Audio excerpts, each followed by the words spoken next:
মানিকগঞ্জ সরকারি বালক উচ্চ বিদ্যালয় মাঠে জমে উঠেছে অমর একুশে বইমেলা। মেলার প্রতিটি স্টলেই পাঠক দর্শনার্থীর ভিড় বাড়ছে। বিভিন্ন প্রকাশনী, শিক্ষা প্রতিষ্ঠান, পাঠাগার, সামাজিক সাংস্কৃতিক সংগঠনের 50টি স্টল স্থান পেয়েছে মেলায়। বইমেলার মূল মঞ্চে প্রতিদিন বিকেলে অনুষ্ঠিত হচ্ছে মনোজ্ঞ সাংস্কৃতিক অনুষ্ঠান।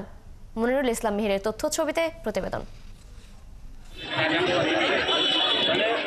প্রথমবারের মতো 21শে বইমেলার আয়োজন করেছে মানিকগঞ্জ জেলা প্রশাসন। তারুণ্যের উৎসব উপলক্ষে আয়োজিত এই মেলায় বিভিন্ন প্রকাশনা, লাইব্রেরি, সামাজিক সাংস্কৃতিক সংগঠন সহ জেলার প্রত্যন্ত অঞ্চলের মানুষ স্টল বসিয়েছে।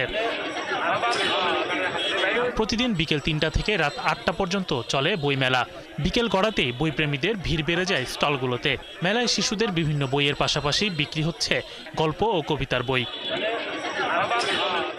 মেলায় এসে খুশি শিশুসহ নানা বয়সী মানুষ।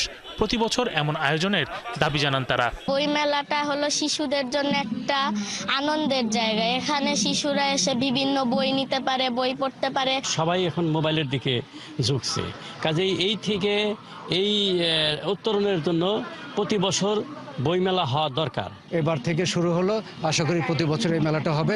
এমন আয়োজনকে সাধুবাদ জানিয়েছেন বই লেখক ও প্রকাশকরা। মেলায় বেচাকেনাও ভালো হচ্ছে বলে জানান তারা।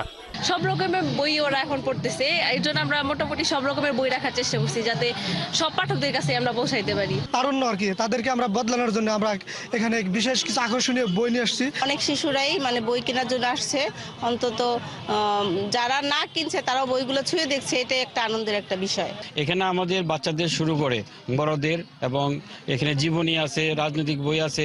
আর আয়োজকরা জানান, তরুণ প্রজন্মকে বই পড়ায় উৎসাহিত করতে এই আয়োজন করা হয়েছে।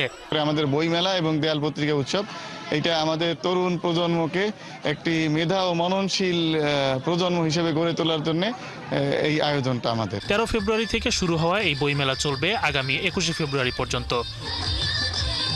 শরীফ আজাদ প্রীতম, 71।